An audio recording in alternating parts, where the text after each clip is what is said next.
What have I been playing? What have I been watching? What have I been reading? Let's find out!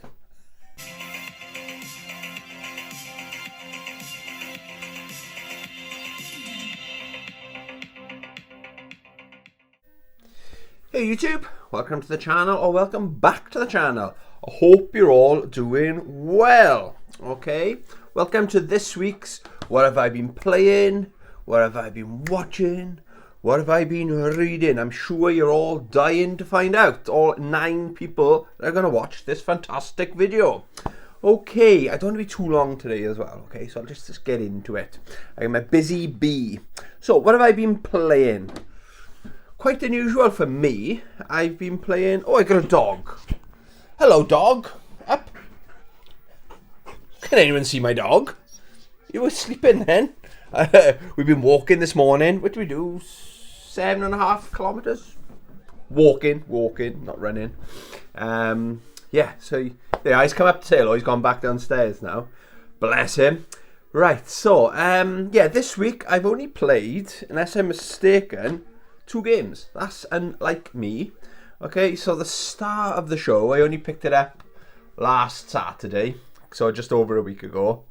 Diablo 4, and there's a bit of hype around this game. There's a bit of hate around this game, which I don't understand yet. From what I can tell, it's absolutely fantastic, okay? I'm really enjoying it. I've played it, I think, all Sunday afternoon, Monday, Tuesday, Wednesday, and Thursday. I didn't do any gaming. I haven't done gaming for 2 days. Oh my god, I'm getting withdrawals. But yeah, I played this. This is fantastic. If I'm to compare it so far, I'm just over level 20. If I'm comparing it to Diablo 3, which I thoroughly enjoyed as well, it's more of the same. Definitely more of the same, which is a good thing. Visually, as you'd expect, it looks a lot better. But the story, I actually understand now what the hell's going on. And that's Lilith from Darkstalkers. She looks different there, didn't she? Yeah, so didn't realise Diablo and Darkstalkers did a bit of a collab. But yeah, I know what's going on. It's a typical dark Diablo story, but the cutscenes are AAA budget, absolutely outstanding cutscenes in it, okay? So, yeah, I'm thoroughly enjoying that. That's been pretty much all I've played, apart from, and continuing my commitment, Grand Blue Fantasy versus Rising. I know this isn't Rising, but I like to have something in my hand when I'm talking about games. But 2B now is level 76. We got up to level 76. So I finally, at level 75, get rewarded with... it's only a skin for your swords. But I've got like the Final Fantasy VII Cloud swords. Really, really cool. So, yeah, my quest to get to level 500 with 2B continues. So that's all I've played, guys, over the last week. I've just been coming home from work, and I've just been exhausted. That's where Diablo 4 has been the perfect game. You just can hold your finger down. It uses hardly any energy, because I've got hardly any energy. Okay, but I got a week off coming up soon, okay? So that's what I've been playing. What have I been watching?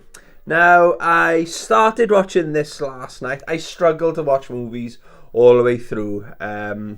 Normally it's my mental health, but last night I was just tired, so that's my excuse. I started to watch the Super Mario Bros. Movie, and I'm impressed. So far, where did we get to? If you've seen it before, the part where Mario fights Donkey Kong, and so now Donkey Kong's dad's promised the army.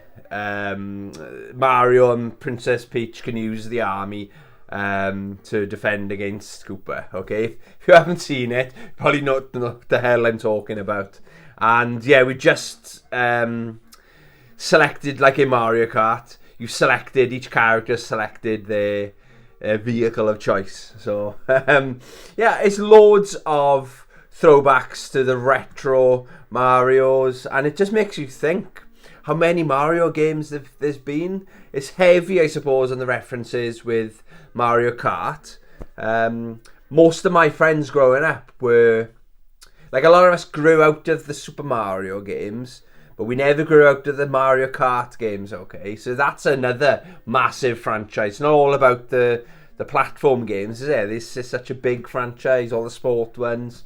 Yeah, I'm really enjoying it so far, okay? It's definitely lived up to my expectations. Everyone says it's an alright movie if you like your video games, and so yeah, I'd say it's alright to good, if I'm being honest. Yeah, I was enjoying it last night. Oh, and as well, lovely day yesterday. Went game hunting with my homies, and took Rossi for a little walk, and someone started letting off fireworks. It's like, oh my god, so we're just relaxing. And unfortunately, Rossi's one of those dogs, does not like the fireworks, okay? I mean, it was unplanned, unexpected rather. Why are people letting fireworks off in the end of April? So that's when we watched the movie. So Rossi, bless him, he runs up to the games room. This is his comfort place as well as mine. So he was on my lap catching. He's like my little baby, and he's not shaking or anything. He just doesn't like it. He doesn't make a huge deal, but I worry about him, you know, because I'm a dog dad. So yeah, it was nice to have a lap catch with him last night whilst watching Mario. And what else have I been watching? I'm continuing my something else I want to talk about as well. I'm continuing Fallout. I'm episode 6. Just started watching episode 6, and I believe there's 8 episodes. Again, it's great. It just keeps going. There's no disappointments, and it kind of play out one. I'm not going to do any spoilers, but like there's all these like plots and stuff. Like one plot will come to an end. Like one person might not know this other person's true identity. Then it's revealed, and it's like, oh, normally they might like a soaps, for example, would drag that out for a couple of weeks, but that's done, and it quickly goes into the next plot, and the pacing is what I'm trying to say is just spot on. So it's not only visually amazing, and it's on an amazing franchise, Fallout, it's actually written really well as well, okay? So it's 2 thumbs up from this guy, okay? The other thing I tried to watch yesterday, I forgot to write this down, is it Rebel Moon? Part 2. It's the Schneider thing. It's meant to be, I think he's trying to use Star Wars and Seven Samurai, where a planet's kind of been invaded and they send someone off to go get help from around the galaxy, okay? And I sat down, I started watching it, thought, it's not too bad, and I had to turn it off. Where, imagine this, right? So crap the writing is. It might not bug many people, but if you've seen it, it's only 10 minutes into it. I was like, I'm not watching it. I can't watch it, okay? Where these people have come to help this village, but it's a small planet. They've essentially come to rescue these farmers, okay? And they say, right, you've got so many days until the baddies come back. So these people have left the planet to come and help. So they've got to get up early the next morning. So one of the farmers, like the chief for the village, has got the nerve, I know I'm overthinking this, right? He's got the nerve to go into the barn where they're all fast asleep, like with like a saucepan and a metal thing, and waking them all up. And he goes, time to get up, you lazy lot. Lazy. These people have travelled halfway across the galaxy, right, to help you, and you're calling them lazy. I couldn't turn it off quick enough. I thought, I'd give it 10 seconds, actually. So someone should have shot him and said, right, if it was me, I would have shot him. Right, we're not lazy. We got to go back now. You clearly don't want our help because we're too lazy. Good luck with the invasion. Mario, goodbye, kind of thing. That's my little rant. But I thought, that's terrible writing. So I'm done with that. Even if people tell me it's amazing, I can't get past that stupid man. I'm allergic to stupid men. And women. We don't discriminate here. Yeah, so that's what I've been watching. YouTube, I've literally just finished watching this video, okay? It's kind of giving me a kick up the arse as well with my retro gaming. So it is a friend of the channel.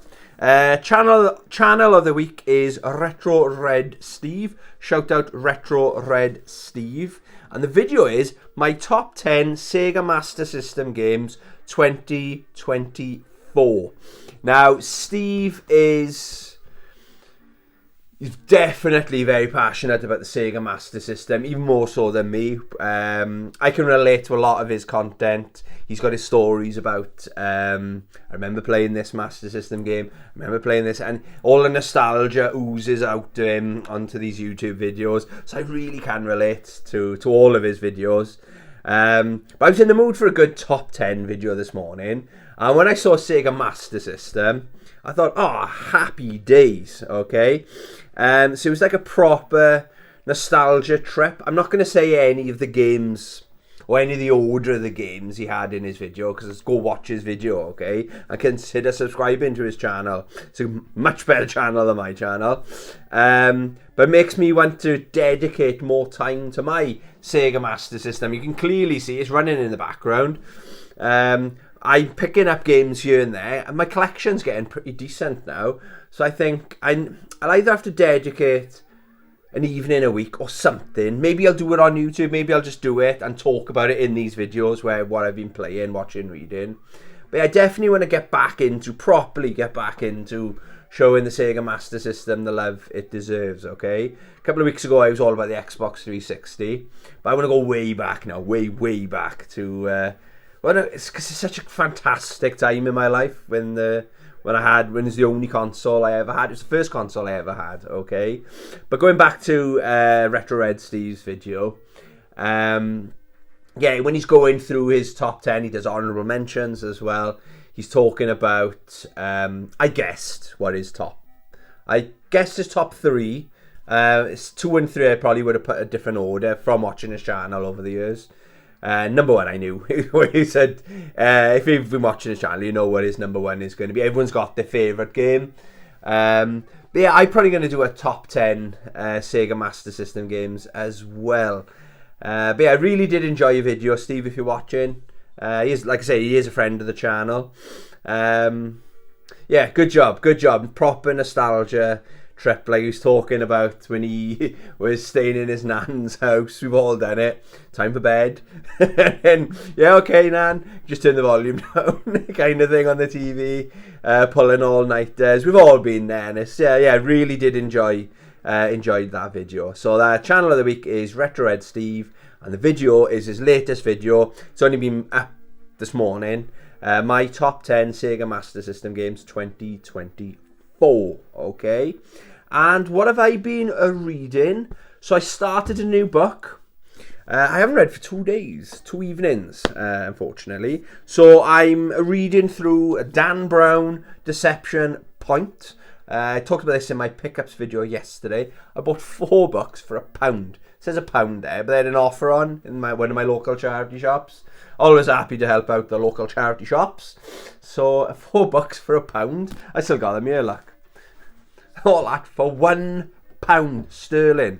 Okay, so I'm only I normally read about 100 pages a week. I was going to try and blitz it, see if I could read this book in 2 weeks. But my reading is like what I do before I go to bed. If I got work the next morning, because I get up at 4:30, I struggle to sleep. I got a routine. If I don't do my routine, something's off, and I don't sleep. So I've read 5 nights last week, okay? Well, going into it too much, if you didn't know, Dan Brown, he's the writer of the Da Vinci Code, Angels and Demons, Angels and Demons. This book is nothing to do with that story. This is written before Da Vinci Code, as far as I'm aware. But it's set in America. It's about NASA, and there's like a presidential campaign going on where one president's like 4 years into his term, so he's got to try to get re-elected as president. And then there's the challenging senator who wants the White House, and the the current president is all about NASA. He's a NASA fanboy, you can argue. So then the attacking senator is going in with the angle of how much he's spending, how much America spends on NASA. And like billions, they're in debt. And then he's turning the average American blue-collar workers, so the American public, are like, oh, so my daughter's in an overcrowded school because schools are underfunded because NASA are overspending and they've got nothing to show for it. And like that's what people like. NASA haven't produced anything. They're creating all these new satellites and this and that. So they're doing good work, but Joe Public doesn't care about that. They just want they want to see results. But then they found a meteorite that's why it's like up in like kind of the North Pole kind of area. They found a meteorite, and basically where I'm at now, there's fossils in the meteorite of aliens. They're bugs basically, but they're still from another planet. So they're like massive lice, like 2 feet long lice and stuff like that. So it's really good. So NASA now are like, well, actually, we've got aliens kind of things. It's very interesting. It's kind of drawn out. I have read this book before, but I can vaguely remember the story. I think I remember what happens at the end, but as I'm reading it, I'm like, no, maybe I'm muddling up my books or something like that, you know. But yeah, I'm really enjoying my second read through of that. Okay, there you go, guys. That's what I've been playing, what I've been watching, and what I've been reading. Yeah, that'll do. Shorter video than usual. I'm a busy bee today, okay? I might stream later on today. I say it every time I do this video. Maybe I will. Who knows? Who knows, okay? Yeah, thanks for watching. Have a great rest of your weekend. Love you, bye.